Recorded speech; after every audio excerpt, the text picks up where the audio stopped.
Hello everyone, welcome to world education academy. कैसे हैं आप सभी? आई होप कि सब बढ़िया होंगे। सो बच्चों, आज हम पहुंच चुके हैं हमारे इंग्लिश स्पीकिंग के डे 5 में। ऑलरेडी हम डे 4 तक कंप्लीट कर चुके हैं और अभी तक जिन बच्चों ने हमारे लास्ट डे 4 तक नहीं देखे हैं तो पहले जाके 1 2 3 एंड 4 तक डेज कंप्लीट कीजिए, देन उसके बाद डे 5 समझिए। क्योंकि अगर आपको प्रीवियस कॉन्सेप्ट क्लियर नहीं होगा तो ये वाला कॉन्सेप्ट आपको बिल्कुल भी समझ में नहीं आने वाला। ओके, सो हमारा इंग्लिश स्पीकिंग का डे 5 जिसमें हम लोग सीखने वाले हैं टेंसेस के बारे में। ये टेंसेस होते क्या है? ओके, तो टेंसेस का मतलब अगर देखा जाए तो टेंसेस का मतलब होता है काल यानी समय। आपने देखा होगा कि हम जब भी बात करते हैं तो तीन समय में करते हैं। ओके, तीन समय की हम लोग बातें करते हैं: प्रेजेंट, पास्ट एंड फ्यूचर। यानी कि या तो जो चल रहा है उसकी बात करेंगे, या जो हो चुका है उसकी बात करेंगे, या जो आने वाला है उसकी बात करेंगे। ओके, तो बेसिकली टेंसेस हमारे पास थ्री टाइप्स के होते हैं: present tense, past tense and future tense. अब ये प्रेजेंट, पास्ट और फ्यूचर टेंस ये ना मतलब ये भी चार तरीके के होते हैं। मतलब प्रेजेंट के भी चार पार्ट्स होते हैं, पास्ट के भी चार पार्ट होते हैं और फ्यूचर के भी चार पार्ट होते हैं। ठीक है, नाम सबके सिमिलर होते हैं। जैसे कि simple, simple present tense, simple past tense and simple future tense.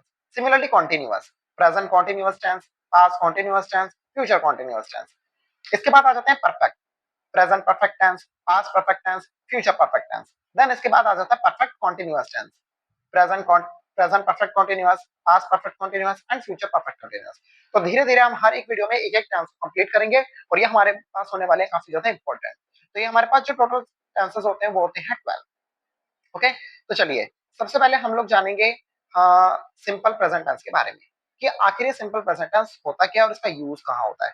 तो बच्चों, अगर हम सिंपल प्रेजेंट टेंस की बात करें तो इनका यूज किया जाता है ऐसे सेंटेंसेस में जिनकी एंडिंग होती है ता है, ती है और ते है। आपने सुना तो होगा ही, हम लोग कई बार ता ती ते वाली बातें करते हैं। फॉर एग्जाम्पल, जैसे मैं स्कूल जाता हूँ, वह रोती है, तो यहाँ पे क्या हो रहा है? ता है, ती है, इस तरीके की आवाज आ रही है।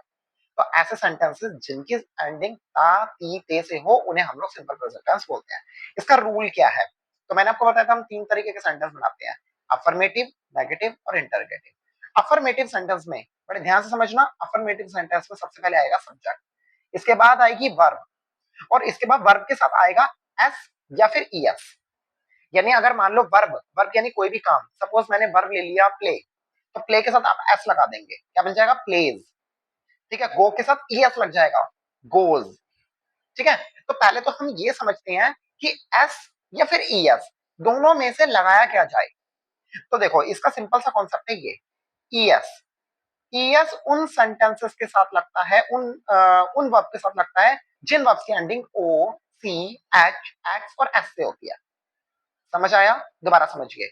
ऐसे ऐसे वर्ब्स जिनकी एंडिंग ओ, सी, एच, एक्स या एस से होती है उनके साथ आप ईएस लगाइए एंड बाकी सबके साथ एस। एग्जांपल लेते हैं, जैसे मैंने लिया मान लो गो, तो अगर आप देखेंगे तो गो की एंडिंग ओ से हो रही है, तो यहाँ पर आप ईएस लगाएंगे, एस नहीं लगाएंगे, क्योंकि गो के साथ एस नहीं लगाया जा सकता, ये रॉन्ग हो जाएगा। यहाँ पे ईएस लगाना पड़ेगा। ठीक है, तो इसी तरीके से अगर कोई भी वर्ड आपको देखने को मिलता है जिसके लास्ट में ओ दिखाई दे जाए आपको, जिसके लास्ट में सी दिखाई दे जाए, या किसी के लास्ट में एच दिखाई दे जाए, या एक्स दिखाई दे जाए, या एस दिखाई दे जाए, तो वहां पे ईएस लगा देना। एक और एग्जांपल लेते हैं, फोक्स। तो अगर आप देखेंगे फोक्स की एंडिंग एक्स से हो रही है और एक्स यहाँ पे है ना, तो मतलब ईएस लगेगा। ठीक है, तो ये चीज तो क्लैरिफाई आपको हो गई होगी कि एस लगाना है या ईएस। ठीक है, बट लेकिन एस लगाओ या ईएस लगाओ, इसके लिए भी क्राइटेरिया होता है। दोनों में से चाहे एस लगाओ चाहे ईएस लगाओ, दोनों ही तब लगते हैं जब आपका सेंटेंस सिंगुलर होगा। आई होप कि चीज समझ में आ रही होगी आपको कि अगर आपका सेंटेंस सिंगुलर है, सेंटेंस सिंगुलर का पता कैसे लगता है? अगर आपका सब्जेक्ट सिंगुलर है तो सेंटेंस भी सिंगुलर होगा। सब्जेक्ट सिंगुलर कब होता है? जब सब्जेक्ट ही होगा, शी होगा, इट होगा या कोई ना कोई एक नाम होगा, तो आप समझ जाना कि आपका सेंटेंस सिंगुलर है।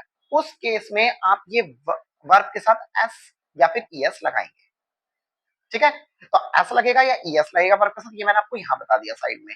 और नीचे आपको ये मैंने क्लाउड के अंदर ये चीज आपको आप देख रहे हैं, मैंने बंद कर दिया। इसके अंदर आप ये समझ रहे हैं कि अगर सेंटेंस सिंगुलर है तो आप वर्ब के साथ एस या फिर ईएस ही लगाएंगे। क्लियर है? अच्छा, दूसरा क्वेश्चन ये है कि अगर मान लो सेंटेंस आपका प्लूरल होता है तो क्या एस या ईएस लगाया जाएगा? तो नहीं, तब आप सब्जेक्ट लगाएंगे, वर्ब लगाएंगे और सीधा ऑब्जेक्ट ले देंगे, उसका कोई भी एस या ईएस नहीं लगाया जाएगा। क्लियर? चलिए आगे बढ़ते हैं। अब आप आगे देखेंगे तो नेक्स्ट है हमारा नेगेटिव सेंटेंस। नेगेटिव सेंटेंस में वर्ब के साथ एस या फिर ईएस नहीं लगाया जाता, बल्कि उसकी जगह हमारे पास एक हेल्पिंग वर्ब आ गई है डू और डज। यानी सबसे पहले आएगा सब्जेक्ट, इसके बाद आएगा आपके पास डू या फिर डज। सब्जेक्ट आ गया, डू डज आ गया, नोट आ गया, वर्ब आ गई और ऑब्जेक्ट आ गया। इंटरोगेटिव सेंटेंस में डू या डज पहले आ जाएगा, जैसे अभी हम प्रीवियस वीडियोस में समझते आए हैं, is am are, was were, has have had, वैसे ही डू और डज है। ठीक है, हेल्पिंग वर्ब एक तरीके की। अब डू और डज किस साथ लगेगा, तो डू लगता है ऑलवेज प्लूरल के साथ, मतलब आई, यू, वी और दे के साथ लगेगा आपका डू, एंड डज लगेगा ही, शी, इट या किसी नेम के साथ। ओके, होप ये चीज आपको क्लियर हुई होगी। अब जरा समझिए, मैंने एक सेंटेंस लिया है, वह पानी पीता है, वह पानी पीता है। तो यहाँ पर सबसे पहले सब्जेक्ट क्या आपका, सब्जेक्ट है ही, तो आपने यहाँ पर लिख दिया है ही, ये देखिए ये आपने लिख दिया ही। इसके बाद हमारे पास आएगी वर्ब। अफर्मेटिव का रूल याद रखिए, यहाँ से देख सकते हैं आप, अफर्मेटिव का रूल है सब्जेक्ट वर्ब एस या ऑब्जेक्ट। अब तो सब्जेक्ट आ गया है, इसका वर्ब क्या है यहाँ पे, पीना, पीने को क्या बोलते हैं, ड्रिंक, ड्रिंक लगा दिया। अब क्वेश्चन ये आता है कि ड्रिंक के साथ एस या फिर ईएस दोनों में से कोई एक लगेगा या नहीं, पहला क्वेश्चन तो ये है। तो अगर देखा जाए तो लगेगा, क्यों लगेगा, क्योंकि आपका सब्जेक्ट ही है, ही मतलब सिंगुलर है, तो एस या फिर ईएस दोनों में से एक चीज लगेगी। अब दोनों में से लगाए क्या, इसका आपको पता लगेगा यहाँ से कि आपका सेंटेंस ओ सी एच एक्स या एस से एंड तो नहीं हो रहा। चलो देखते हैं, नहीं जी, ड्रिंक वर्ड के से एंड हो रहा है। ठीक है, इन पांच में से किसी से एंड नहीं हो रहा, ओ सी एच एक्स एस से एंड नहीं हो रहा है, तो यहां पर हम क्या करेंगे, एस लगाएंगे, ईएस नहीं लगाएंगे। सो ही ड्रिंक्स वाटर, आपका ऑब्जेक्ट आ गया है वाटर।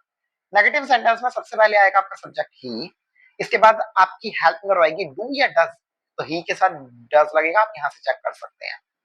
ठीक है, तो यहाँ पे हमारे पास डज आ गया है, देन नोट आएगा, देन ड्रिंक एंड वाटर। अब आपने देखा ड्रिंक के साथ एस नहीं लगा, क्यों, क्योंकि अफर्मेटिव का रूल है कि एस या ईएस लगाओ, डू डज मत लगाओ। पर नेगेटिव एंड इंटरोगेटिव का रूल है डू डज लगाओ बट एस या ईएस मत लगाओ। इंटरोगेटिव में आपका डज पहले आ जाएगा, हेल्प में पहले आ जाएगी, देन सब्जेक्ट वर्ब और ऑब्जेक्ट। इस तरीके से आपका सेंटेंस तैयार है। फिर नेक्स्ट सेंटेंस हमारे पास आ जाता है, हम पिज्जा खाते हैं। तो हम पिज्जा खाते हैं, सबसे पहले सब्जेक्ट आएगा हम, वी, इसके बाद वर्ब क्या है यहाँ पे, खाना, खाने को बोलते हैं ईट।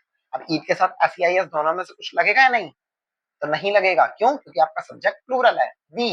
ठीक है, तो प्लूरल के साथ कभी भी एस या एस नहीं लगा, तो हम छोड़ देंगे, वी ईट पिज्जा। नेगेटिव में we do not eat pizza, do आएगा, वी के साथ डू लगता है, आप देख सकते हैं इस कॉलम से। ठीक है, वी के साथ क्या लगाया हुआ है हमने, डू लगाया हुआ, so we do not eat pizza. And interrogative में आपका डू पहले आ जाएगा, do we eat pizza. So I hope कि आपको ये कॉन्सेप्ट क्लियर हुआ होगा कि किस तरीके से हम लोग डू और डज का इस्तेमाल करते हैं। ठीक है, उसके अलावा आप लोगों के लिए होमवर्क भी है, ये वाला होमवर्क आपने जरूर करना है और मुझे कमेंट बॉक्स में इसके आंसर देने हैं। ध्यान रहे, हर एक सेंटेंस के तीन पार्ट बनाएंगे, अफर्मेटिव, नेगेटिव और इंटरोगेटिव। तो दो सेंटेंस है, इन दोनों के तीनों पार्ट्स बनाकर आप मुझे कमेंट बॉक्स में जरूर बताइए। आपका चेक करूंगा मैं होमवर्क और ये पता लगेगा कि आप किस लेवल पर पहुंच रहे हैं, आपको चीजें कॉन्सेप्ट समझ में आ रही है या नहीं। बट अगर फिर भी किसी को कोई डाउट रहता है तो आप लोग मुझे पर्सनली बता सकते हैं। आई होप कि आपने इस डे को काफी ज्यादा एंजॉय किया होगा, आपको काफी ज्यादा कुछ समझ में आया होगा। तो मिलते हैं हम लोग अपनी नेक्स्ट वीडियो में, टिल देन बाय बाय।